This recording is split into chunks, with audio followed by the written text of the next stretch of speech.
Hello, everyone. A very warm welcome to this session of our Let Us Talk It Older Youth Group session, live webinar. We come every other Saturdays, we go live and we try to put in topics that are relevant. And our youth, they are particularly very smart in this. They pick up topics which we might be thinking inside, we might be hearing in the news, but these are the kids who come up with the topics, and they are topics which you have to think, and that's what is best about Let Us Talk It, that we do these sessions where kids make thinking a priority in those prep sessions, and they come up with topic, discuss issues, what should be in the topic, what should not be in the topic. They have become great virtual friends, I guess. But if you want to know more about their experiences, then please do connect to the Zoom link, and you can talk to them directly. And they are always happy to help each other to make these sessions more interactive. And we have a new a participant today, and she has been joining in, not very ready to go yet as a panelist, but this is how people, they start, and then it goes into a process of being part of these live sessions, learn how to interact people with people virtually, and in the process learn something new. So today's topic is world's greatest growing economies. So it's a little bit of a tougher side, the topic, but definitely our kids have something interesting to share with you all. And today's day is very special because it's birthday of twins here, Virat and Vivan. A very happy birthday to you both from our Let Us Talk It family. There has been days when only these two brothers, they have been there in the webinar, and I've asked, do you want to skip the webinar? And they have said no, we want to go ahead and do. And they have always found friends joining in later. So that's their dedication. That's their parents' dedication as well. So a very, very happy birthday to both of you. And we have a moderator here who just joined a couple of weeks back, and she's all ready to go for it. Absolutely all the best. Veda, over to you. Thank you, John Auntie, for the introduction. Today's topic for the webinar is Greatest Growing Economies.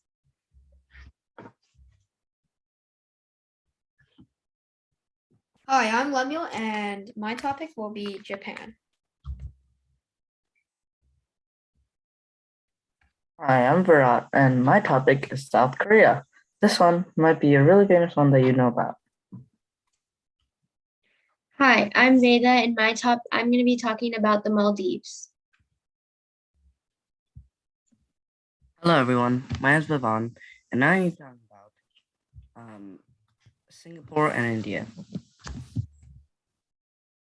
First, we'll meet the panelists, then we'll talk about the countries, and they'll all talk about the countries, and then you can interact and ask questions.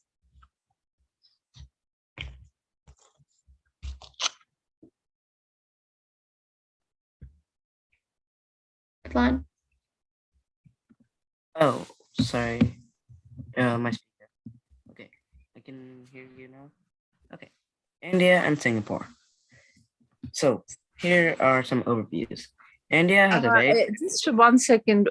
Wouldn't you introduce, I think this is a panelist slide, or you don't have? This is my slide. But usually everybody would like to know the panelists, so. We already did that. Yeah. It was really quick. Okay, go ahead. Okay, so here is a brief overview of both countries. India has a very rapidly growing economy, and it is quickly industrializing. Singapore has history as a world trading port and economic center of the modern world. Next, okay, so here are maps of the two countries. As you can see, India is made out of lots of separate states, while Singapore is an island, and Singapore is only like 200, 300 miles big, so it's not divided into states. It's only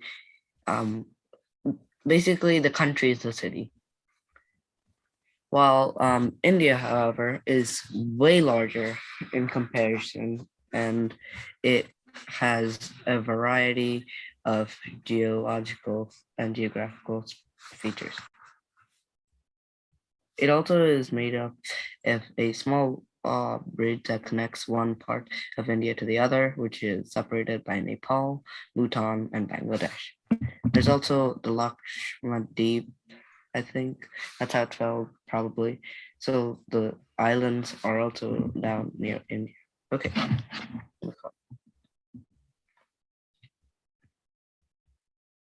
Here are the icons of both countries. So there's the magnificent tiger.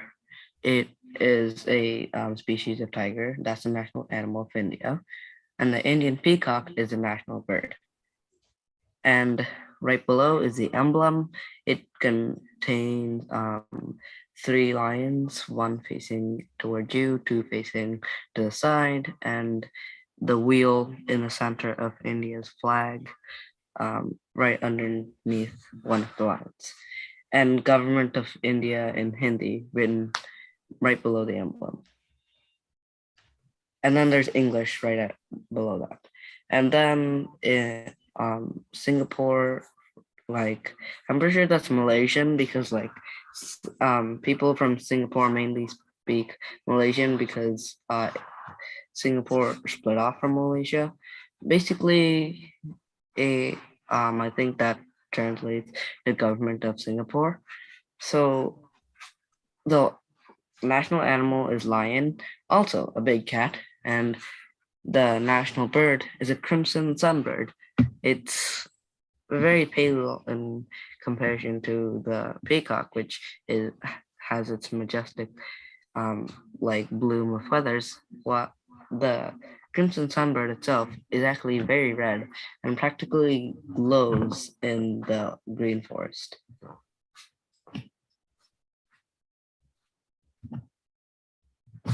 Here are some facts of the country. So India is the second most populated country with 1.38 billion people, and it is predicted that it'll beat China very soon, probably in the coming decade. Its total GDP is 2.6 trillion, and it is quite large, similar to the size of Ukraine and the size of the neighboring countries combined, except China. So it is 1.269 million miles squared.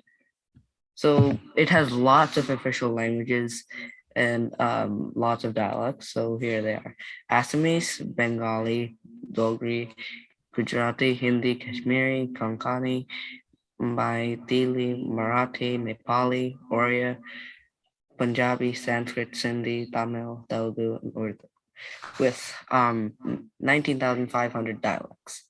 Dialects are just kind of like languages, and they basically things that people can speak. So India has a parliament. It's so big of a country, and that it is built into 4 different separate pieces of the government. One is the parliamentary system, one is the republic itself, one is the parliamentary republic, and one is the constitutional republic. India itself is mainly Hindu because when it seceded from the British in 1947, Gandhi and other founders of India decided to split the country into religious groups, 2 Muslim land like Pakistan and Bangladesh, and 1 Hindu land, India. Established in August 15, 1947, it got independence from the former British Empire, now the United Kingdom. Okay, Singapore. Singapore is a lot smaller and it has a lot less people with 5.68 million people. But its money is insane for its size and population, having a third of a trillion US dollars for total GDP, 340 billion. And it's only 281.3 miles. Wow.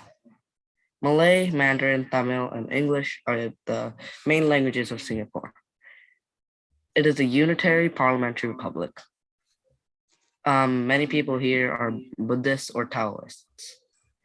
It was established on August 9th, 1965, and got independence from Malaysia. Next slide. So the base of the economy. So India is a mixed economy, getting money from multiple sources, and a rupee as of April 1st is 1,900.71 USD GDP per capita. Oh wait, no, 76 USD as of April 1st, and the GDP per capita is 1900.71. Singapore, however, only has quite a few people and has a lot of money, so its GDP per capita is very high at 60 million. The Singapore dollar is 1.35 US dollars. It's a little cheaper compared to the USD. So in Singapore, it's a free market economy. And you can see in the corners, oh, go back, the $100 bills of each one. On one of them is the easily recognizable face of Gandhi, and the other one is a Malaysian leader, I suppose, that I don't exactly recognize.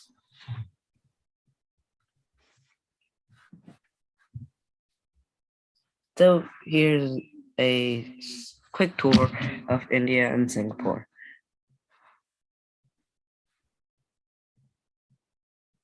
So, oh God, someone wrote words on my slide, but that should be fine. So, so you can see the two flags representing two sides of my slide.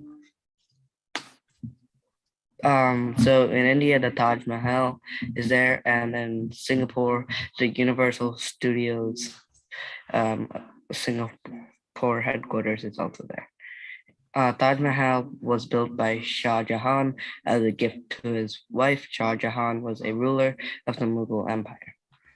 The Universal Studios just set up the headquarters in one of the richest trading ports there.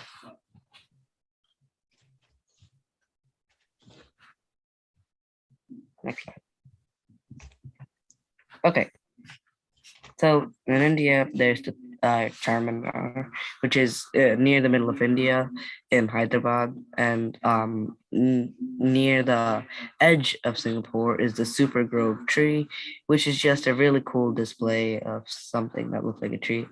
Charminar translates to 4 towers, I'm pretty sure, in Hindi. Char meaning 4.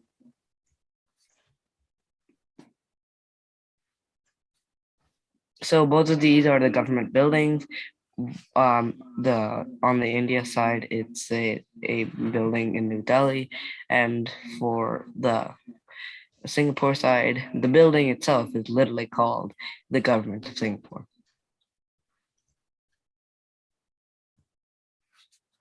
Okay, that was it. I especially found it interesting how there are many places that are really historic, and there's many buildings that have been there for centuries in India.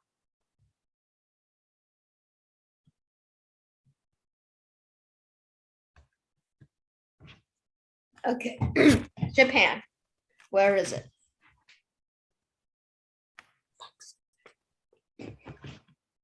Japan is an archipelago country, which means made up of several islands, and it is very culturally diverse.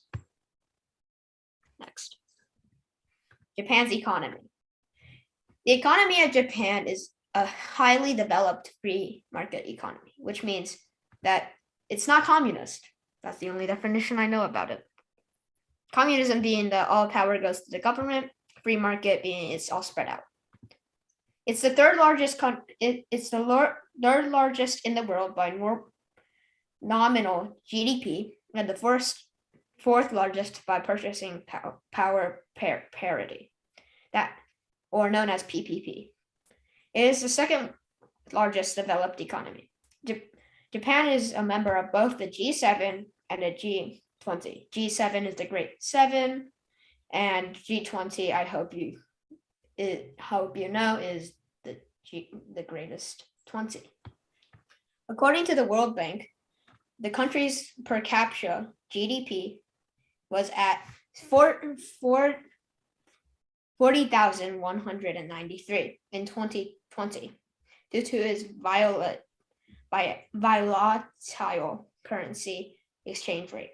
Japan's GDP as That is volatile. volatile. Thank you. Listen to Vaban, he's super smart. Japan's GDP is measured in dollars, fluctuates sharply. Accounting for these fluctuations through the use of the Atlas method, Japan is estimated to have a GDP per capita around $39,048. Japanese economy is forecast by the quarterly Tonkin survey of business sentiments conducted by the Bank of Japan. And like all banks, they have a huge building. In 2018, Japan was the fourth largest importer and the fourth largest exporter. It has the world's second largest foreign exchange reserves, worth 1.4 trillion. That can make a lot of money.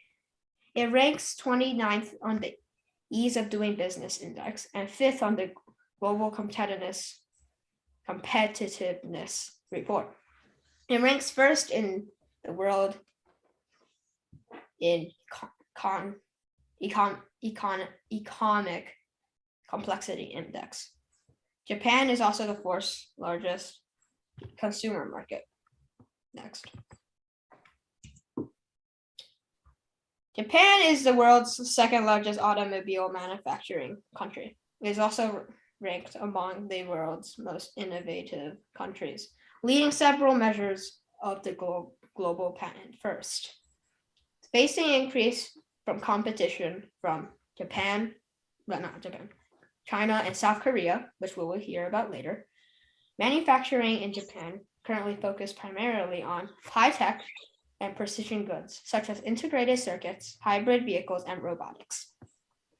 Besides the Kanto region and the Kansai region is one of the Kansai region is one of the leading industrial clusters and manufacturing centers for the Japanese economy.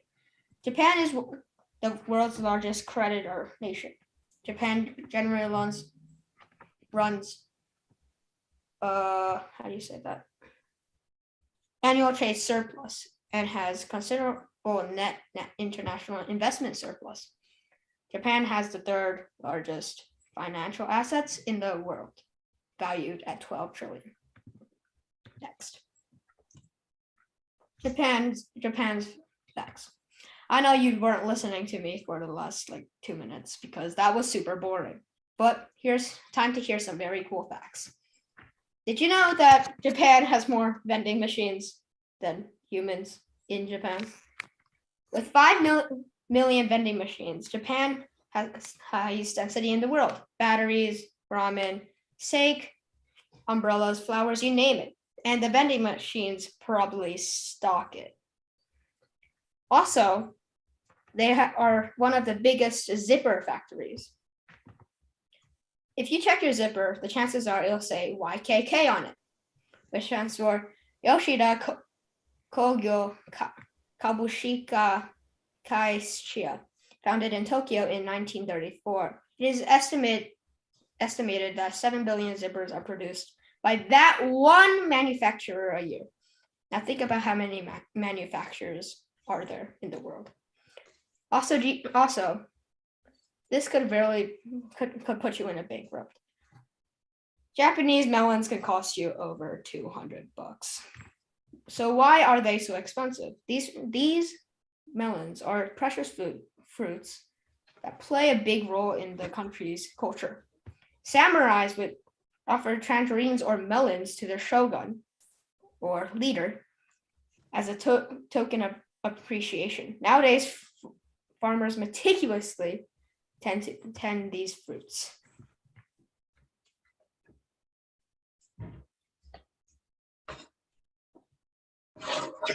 Hi, I'm going to be talking about the Maldives.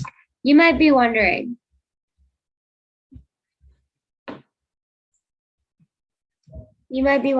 where it's located, why I'm talking about it, what the economy is based off of. I will tell you all about that. The Maldives is a small island located right off the coast of Asia. It has a group of islands. It's a group of islands that form a country. The capital is Malé. The economy of Maldives. The economy is mostly based off of tourism and fishing. Historically, the Maldives provided enormous quantities of cowrie shells, an international currency of the early ages from the 2nd century AD. The islands were known as money isles by the Arabs. Monetaria montea were used for centuries as a currency in Africa, and huge amounts of Maldivian cowries were introduced to Africa by Western nations during the period of the slave trade. The cowrie is now a symbol of the Maldives Monetary Authority. In the early 1700s, the Maldives was one of the world's 20 poorest countries. With a population of 100,000, the economy at the time was largely dependent on fisheries and trading local goods such as coir rope, ambergris, and coco de mer with neighboring countries and East Asian countries. The Maldivian government began a large successful economic reform program in the 1980s, initiated by lifting import quotas and giving more opportunities to the private sector. At the time, tourism sector, which would play a significant role in the nation's development, was at its early ages. Agriculture and manufacturing continue to play lesser roles in the economy, constrained by the limited availability of cultivable land, and the shortage of domestic labor. Tourism. The Maldives remained largely unknown to tourists until the early 1970s. Only 189 islands are home to 447,137 inhabitants. The other islands are used entirely for economic purposes, which tourism is most dominant. Tourism accounts for 28% of the GDP and more than 60% of Maldives' foreign exchange recipients. Over 90% of government tax revenue comes from import duties and tourism-related taxes. The development of tourism fostered the overall growth of the country's economy. It created direct and indirect unemployment and income generation opportunities. In other related industries, the first tourist resorts were opened in 1972 with Bandos Island Resort and Kurumba village. The current name is Kurumba, Maldives, which transformed the Maldives economy. According to the Ministry of Tourism, the emergence of tourism in 1972 transformed the economy, moving rapidly from dependence on fisheries to tourism. In 3.5 decades, the industry became the main source of income. Tourism was also the biggest foreign currency owner and single largest contributor to the GDP. As of 2008, 89 resorts in the Maldives offered and hosted over 600 tourists annually. In 2019, over 1.7 million visitors came to the island. The number of resorts increased from 2 to 92 between 1972 and 2007. As of 2007, over 8,380,000 tourists have visited the Maldives. The country has a sixth heritage Maldivian coral mosques listed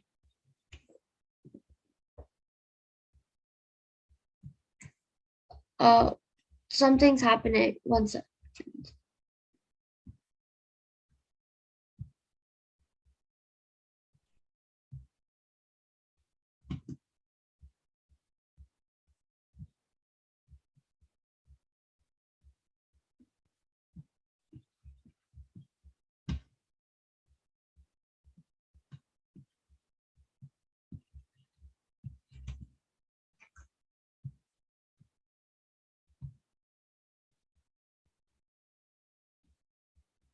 Where was I? The country has 6 heritage Maldivian coral mosques listed as UNESCO tentative sites. As I have mentioned several times, the Maldives were most dependent on tourism. So when COVID hit and traveling started to decrease, less people started visiting. But despite all that, Maldives managed to keep COVID cases down and their resorts open for majority of the pandemic. Maldives has been exemplary in its resilience and ability to recover. In 2021, visitor arrivals reached more than 80% of pre-COVID levels, far outpacing other similar tourist destinations, and now Maldives' economy continues to grow. Fishing. For many centuries, the Maldivian economy was entirely dependent on fishing and other marine products. Fishing remains the main occupation of the people, and the government gives priority to the fisheries sector most. The mechanization of the traditional fishing boat, called the Doni, in 1974 was a major milestone in development of the fishing industries. A fish canning plant called the Falivaru in 1977 as a joint venture with a Japanese firm. In 1979, a fisheries advisory board was set up with the mandate of advising the government on policy guidelines for overall development of fisheries sector. Manpower and development programs began in the early 1980s, and fisheries education was incorporated into the school curriculum. Fish aggregated devices and national aids were located at various strategic points. Moreover, the opening of exclusive economic zone, EEZ, of the Maldives for fisheries has further enhanced the growth of the fisheries sector. As of 2010, fisheries contributed over 15% of the country's GDP and engaged about 30% of the country's workforce. Fun facts. Here are some fun facts about the Maldives. Maldives is the flattest country in the world, meaning it has less than average altitude, which is one of the reasons the country is claimed to be sinking. Because of high rising sea levels and the Maldives already not having high altitude, the beaches are getting flooded and it's claimed to be sinking. The Maldives were found by a Indian prince in 2070 BC who was sent to exile. He was sent to exile from the kingdom of Kalinga as punishment to run over to the island of Maldives. Sri Suradasarana Aditya is said to be the first king of the island, which was then called Devamari, then established the Aditya dynasty in the Maldives. Friday and Saturday is the weekend in the Maldives, so don't be surprised when you see people working on a Sunday. Maldives is home to 5 out of 7 species that live in the world. The green turtle, the hawksbill turtle, the olive ridley turtle, the loggerhead turtle, and the leatherback turtle. The Maldives has the same weather all year long. As a person who, for me, I live in Canada and it was negative 12 degrees at the end of March. So it's just crazy to hear that it has the same weather all year long.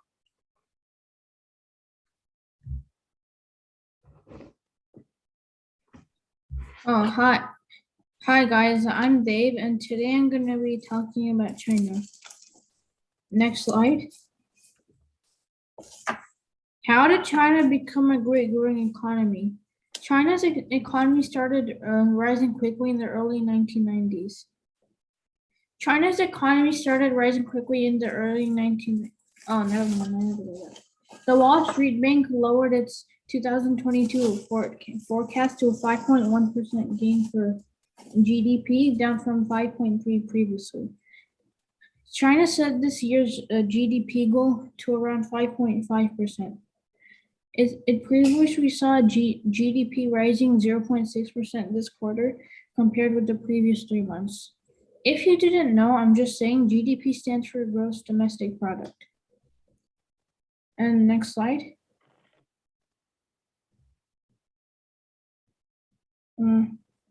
Okay. Why did China become a great growing economy? China's economy is growing fast because of its large-scale capital investment and rapid productivity growth. Economists studying China face thorny theoretical and empirical issues, mostly deriving from the country's years of central planning and strict government control of many industries, which tend to distort prices and misallocate resources. In addition, since the Chinese national accounting system differs from the systems used in most Western nations, it is difficult to derive internationally comparable data on the Chinese economy. Figures for Chinese economic growth consequently vary depending on how an analyst decides to account for them. It turns out that it is higher productivity that has performed this newest economic miracle in Asia. Chinese productivity increased at an annual rate of 3.9% during 1979 through 1994, compared with 1.1% during 1953 to 1978. By the early 1990s, productivity's share of output growth exceeded 50%, while the share contributed by capital formation fell below 33%. Such explosive growth in productivity is remarkable. The U.S. productivity growth rate averaged 0.4% during 1960 through 1989, and inviable since productivity-led growth is more likely to be sustained. Analysis of the pre- and post-1978 periods indicates that the market-oriented reforms undertaken by China were critical in creating this productivity. Next slide.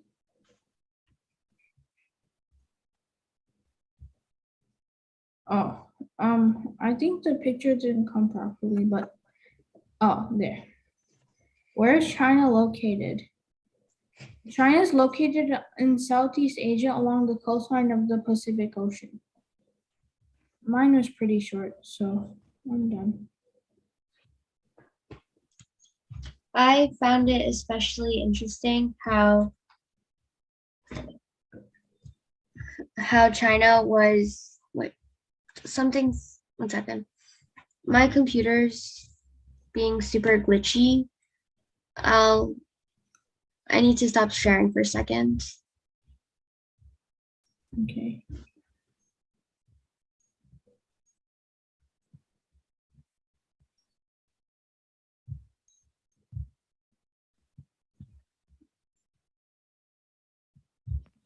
Beta, if your screen's being a problem, I can share instead.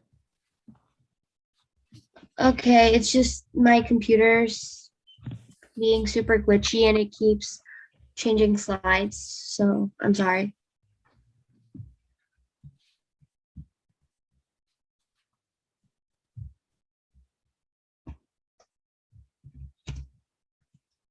Here.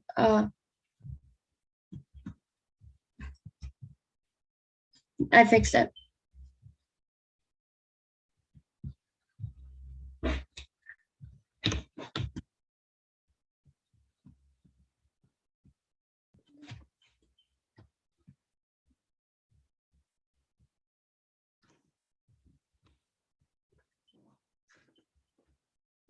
Go ahead.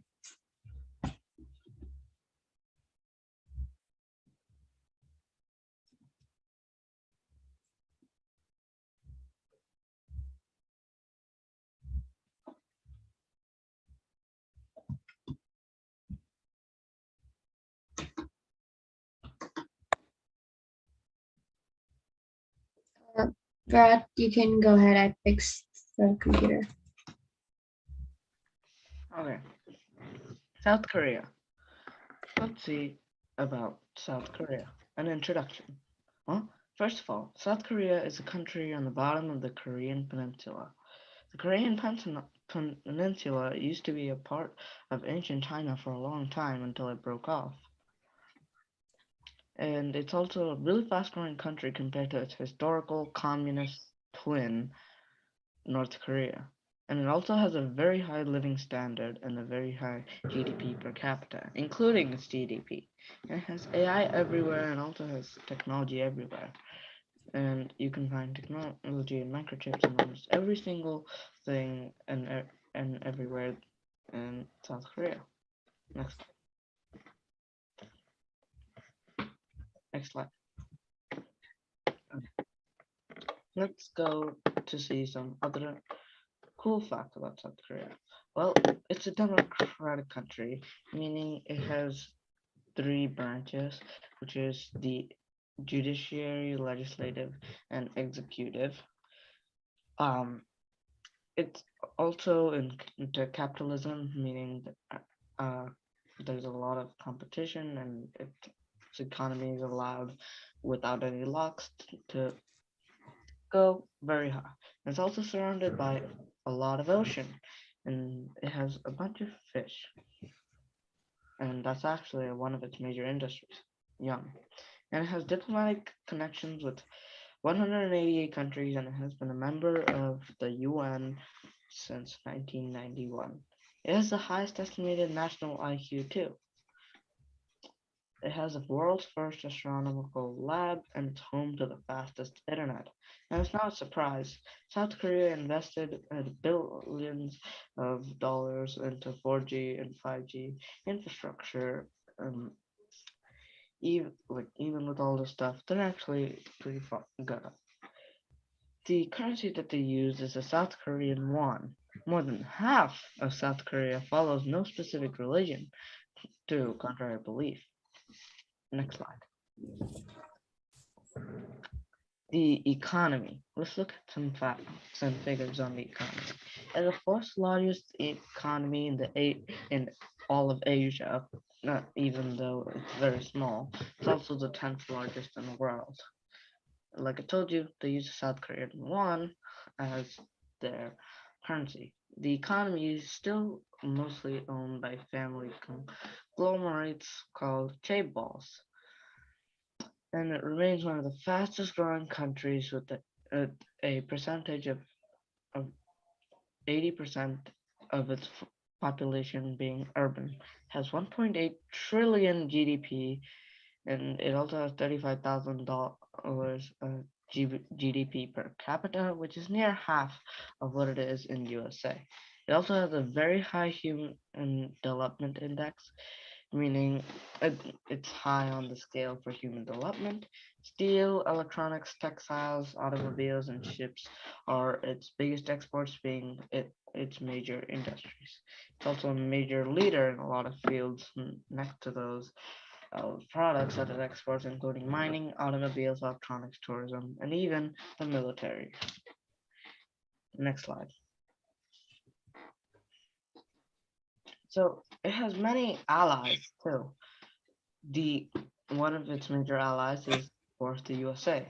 Even the USA was an ally since the beginning, and it was the one that's supported its diplomatic and democratic government to split off from North Korea, and whenever the North Korean invasions were held off mostly by USA troops and USA pressure toward other countries via the UN and NATO.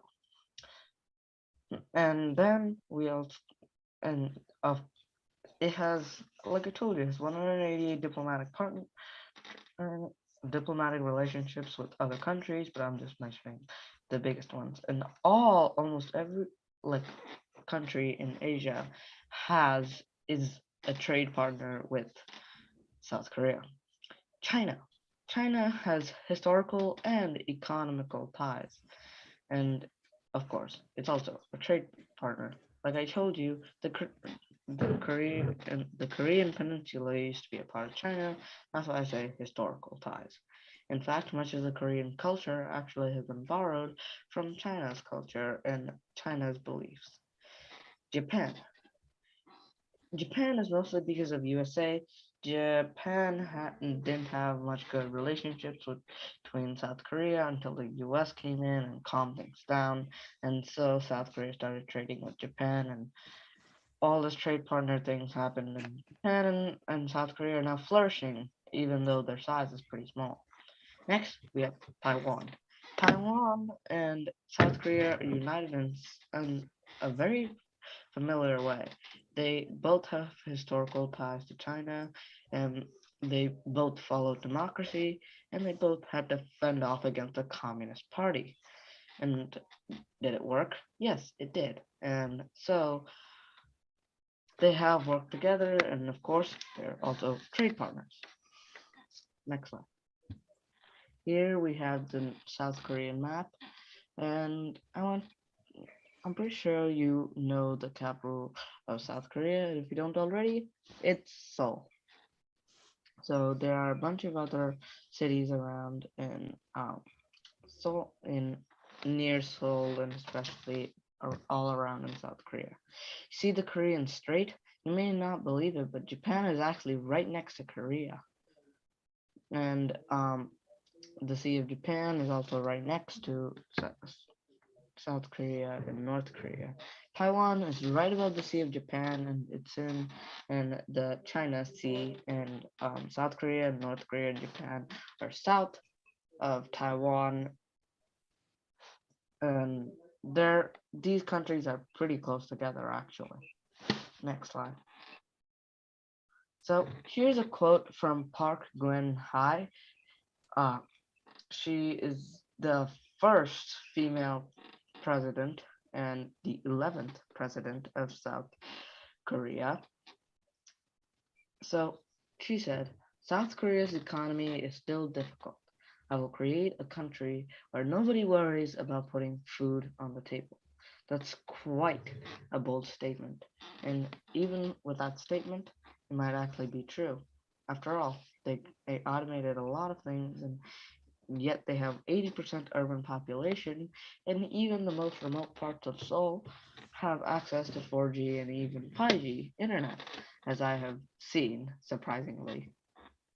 Next slide. Oh, now we have the Q&A, and that was all from mine.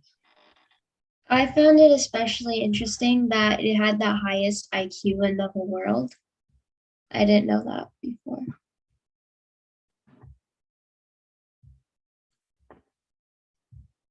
Does anybody have any questions? Yeah. Yeah. Yeah, what is it? So it's which of these economies do you think is the biggest? I'm not sure. Probably Japan. Yeah, I agree with you. I think it's Japan. I was thinking that too. I don't think so. It might be China. It's either Japan. China isn't one of these countries. Wait, it isn't? Yeah. Wait, Mine's the Dave world's did it. second Dave did it. largest. Mine's the world's second largest, so there has to be one that's the first. I think that's US. It could be.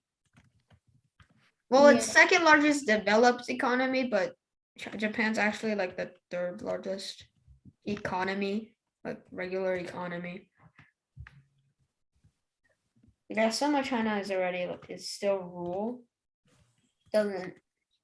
Okay, so the US is highest GDP, China is second highest GDP, and Japan is third highest GDP. Yeah, so it can't be. Wait, none of us did the United States. That's what I just noticed. Well, it's not I mean, it is a great economy, but it's not the fastest growing economy. As you can see, almost every single country in Asia is like going Gaining, extremely high in like their GDP and beating some countries of the West. It's because Asia is now industrializing really, really quickly.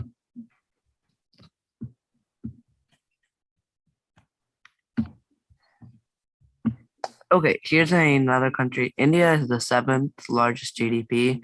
I'm still looking for the other countries. I feel like Israel is one of the top 10. Oh, Israel is not top 10. I meant top 100. Okay. Much different.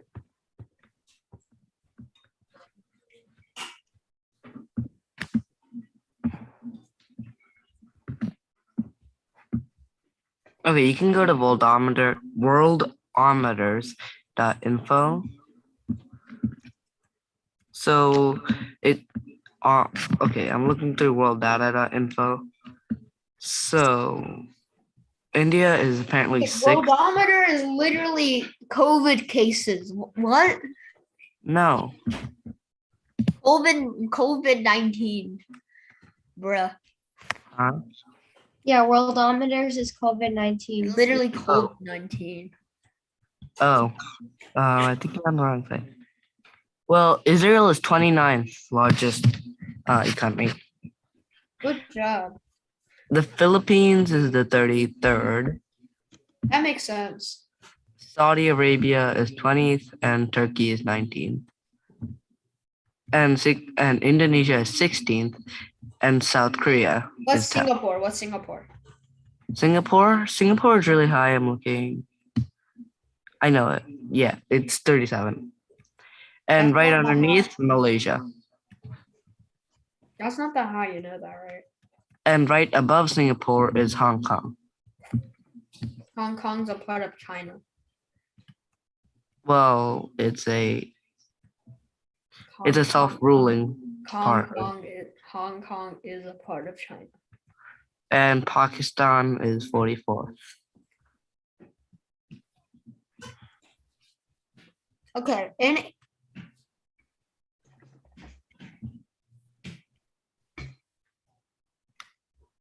what the heck?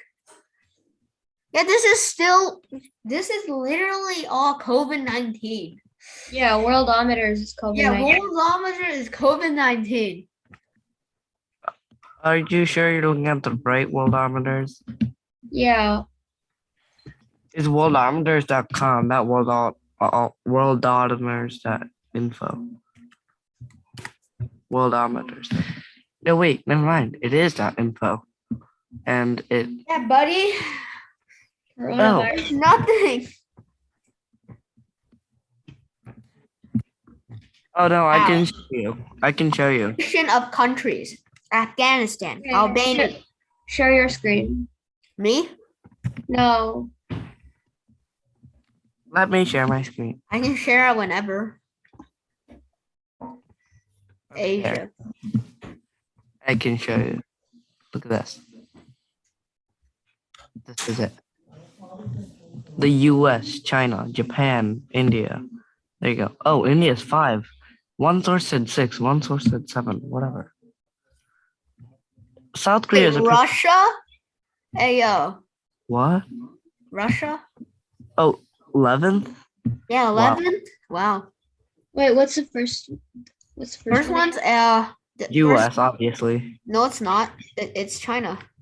What? It's China. Huh? No one sees it. Are you sure? What? No one sees it. No one sees it. Come on. Okay, so now we know that. That's the answer. Oh, look.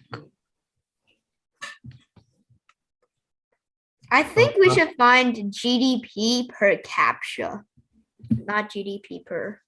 Okay. GDP by capita. Luxembourg has the It's- highest GDP per capita. Really? US Wow. Whoa. Wait, that's so. Wait, what?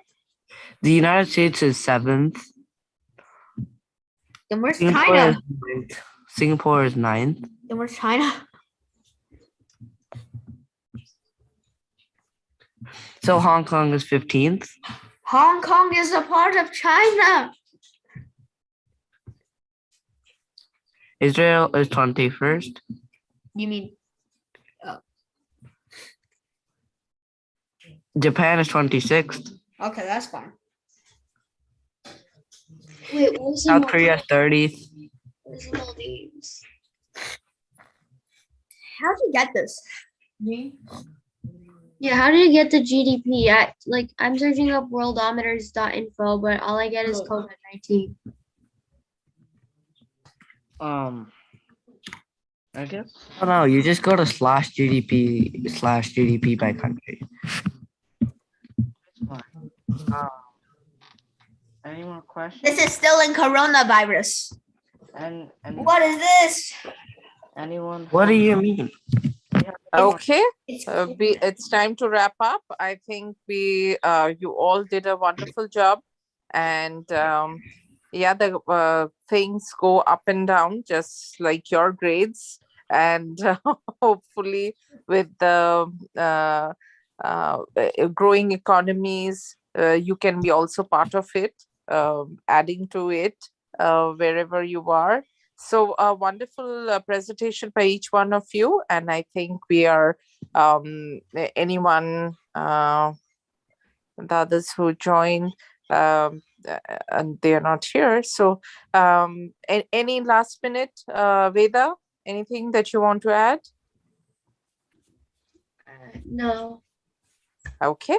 Well done, Veda, as a moderator, and we'll always try better to be better to get in more ways of how to better ourselves and the team as a whole. So with that focus, we end this session. Have a wonderful weekend, everybody. And the prep sessions again for this group would be from on Tuesday at 4:30 p.m. EST. Bye, everyone.